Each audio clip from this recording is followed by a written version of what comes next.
এখন আর এই খারাপ কাজটা করবে না, তারা এখন থেকে ভালো পথে চলবে এবং সমাজের আপনাদের সাথে মিলেমিশে থাকবে।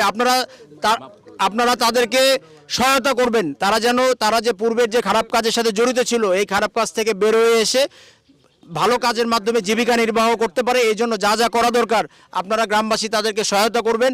আপনারা যদি তাদেরকে ঘৃণা করেন, যেহেতু তারা প্রকাশ্যে এসে আমাদের কাছে স্বীকার করেছে, এখন অনেকেই আবার ভাবতে পারেন যে তোরা তো খারাপ লোক ছিলি, তাদেরকে ঘৃণা করবেন না, তাদেরকে আপনারা সহায়তা করেন, তারা যাতে একটা ভালো কাজের মাধ্যমে আগামী দিনে জীবিকা নির্বাহ করতে পারে, তাদের পরিবার নিয়ে থাকতে পারে। আপনারা সহায়তা না করলে কিন্তু ওনারা আবার আগের খারাপ পথে ফিরে যেতে পারে। এই জন্য আপনাদের সহায়তা করতে হবে। ইউসুফ ভাই, আপনি সভাপতি হিসেবে আপনার প্রতি এই দায়িত্ব থাকলো, আপনার এলাকার লোক নেতৃবৃন্দকে বলে দিবেন ওনাদের যেন সহায়তা করেন। মাপ চাওয়া লাগবে না? আচ্ছা বলে দেন, আপনি বলে দেন যে দুটো কথা কই আমি ক্ষমা হচ্ছে সবচেয়ে বড় মহৎ গুণ। আর দেখেন ওনারা মানুষ তো ভুল ত্রুটির ঊর্ধ্বে কেউ আছে? সবারই ভুল ত্রুটি আছে।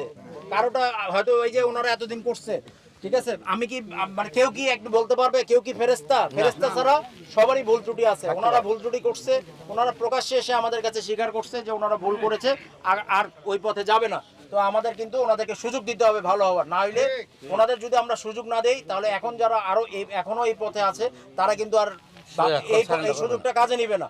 সুতরাং ওনাদেরকে আপনারা সুযোগ দিবেন স্থানীয়ভাবে, ওনারা যেন সৎভাবে ভালো কাজের মাধ্যমে জীবিকা অর্জন করতে পারে। সেই ব্যাপারে আপনারা যারা স্থানীয় নেতৃবৃন্দ আছেন এবং গ্রামবাসী আছেন সবাই ওনাকে সহায়তা করবেন। সহায়তা করবেন তো? ঠিক আছে, ধন্যবাদ আপনাদের সবাইকে।